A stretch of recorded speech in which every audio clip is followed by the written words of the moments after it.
Oke, pemirsa, Anda kembali di Apa Kabar Indonesia Pagi. Saat ini Bang Arteria Dahlan dari anggota DPR fraksi PDIP sudah bergabung bersama kami. Bang Terry, langsung saja, tadi Bang Trubus bilang bahwa dikebut dalam 1 bulan secara aturan dan secara perjalanannya kayaknya tidak mungkin begitu Bang. Ini Mbak sinetron saja kejar tayang gitu. Ada apa sih Bang sebenarnya? Apakah mungkin dalam 1 bulan langsung jadi?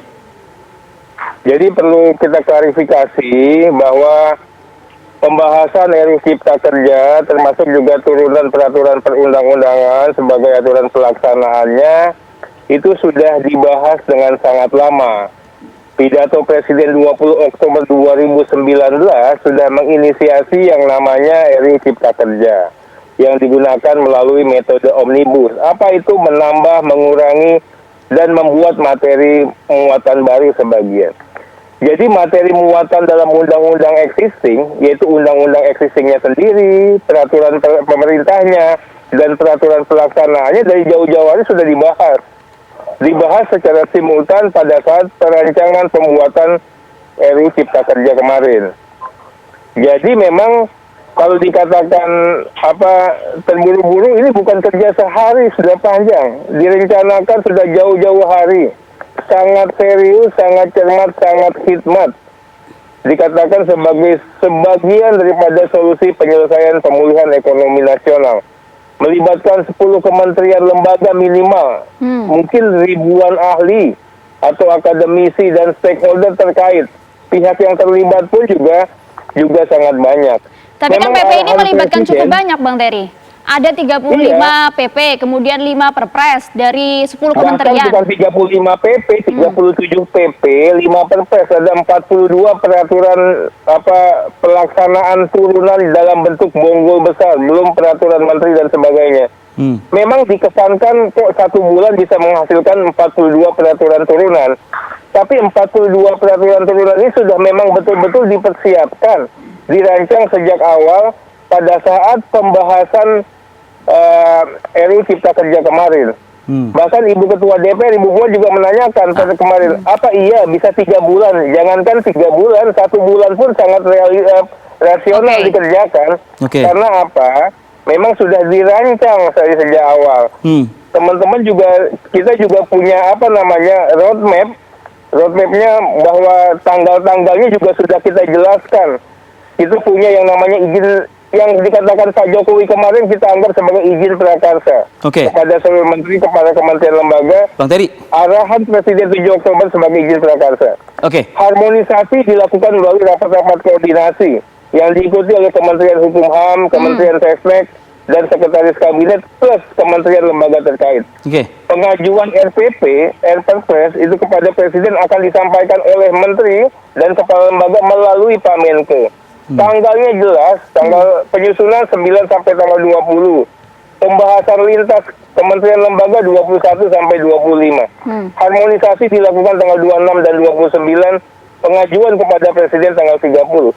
Jadi semuanya ini sudah terukur ya.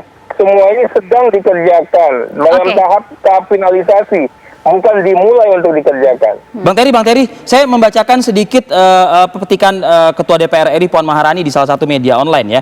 Ini akhirnya buka suara terkait polemik Omnibus Law Cipta Kerja. Ia meminta pemerintah untuk mendengar aspirasi masyarakat. 1 poin di situ ya. Lalu terutama kelompok buruh dalam membahas aturan turunan Omnibus Law Undang-Undang Cipta Kerja. Tadi Anda kan ada menyebut di dalam penuturan Anda tadi melibatkan semua pihak, ya kan, stakeholder begitu ya. Dan bahkan tadi sudah disiapkan turunannya. Bahkan ucapan Bu Puan tuh kayak gini, kami mendorong pemerintah menggandeng beberapa kelompok pekerja agar terlibat dalam pembahasan aturan turunan undang-undang.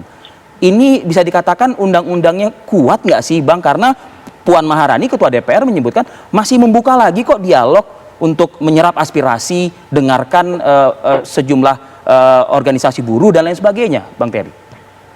Jadi yang dikatakan Ibu Ketua DPR, Mbak Puan Maharani ini sangat benar.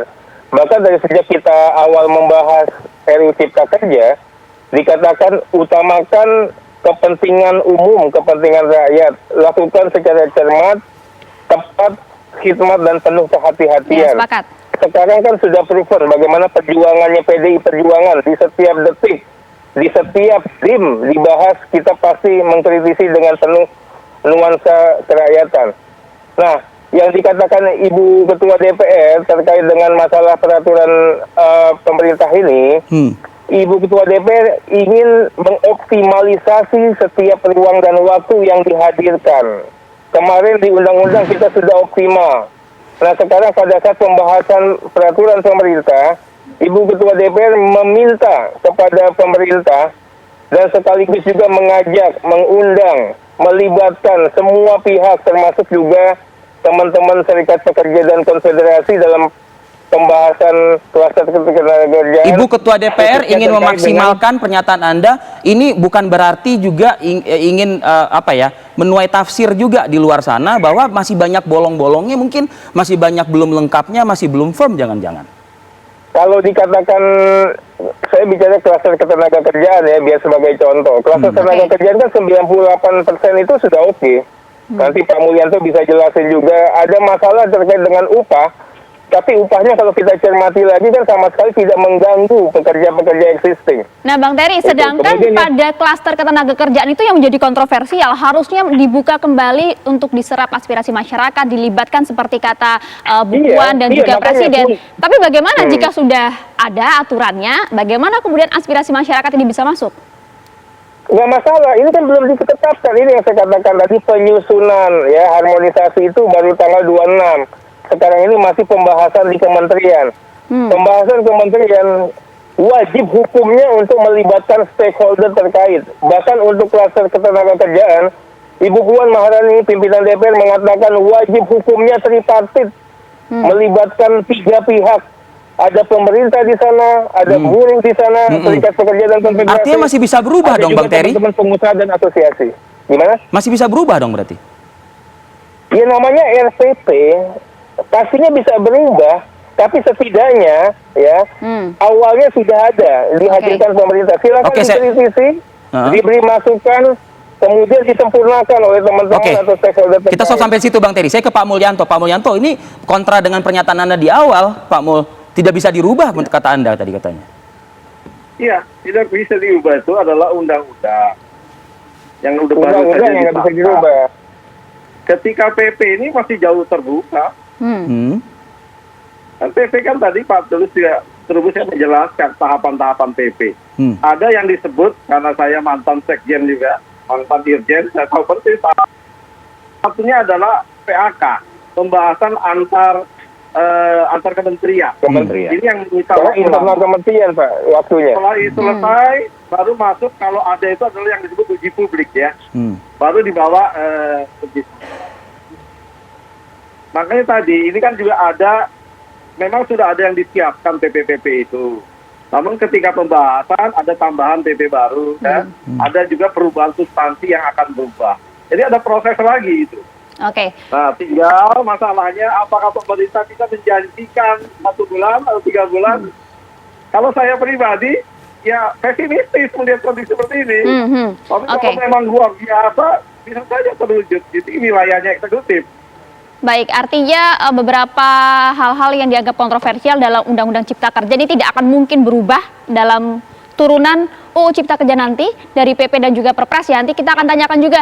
Usai jeda pemirsa, tetaplah bersama kami di Apa Kabar Indonesia Pagi.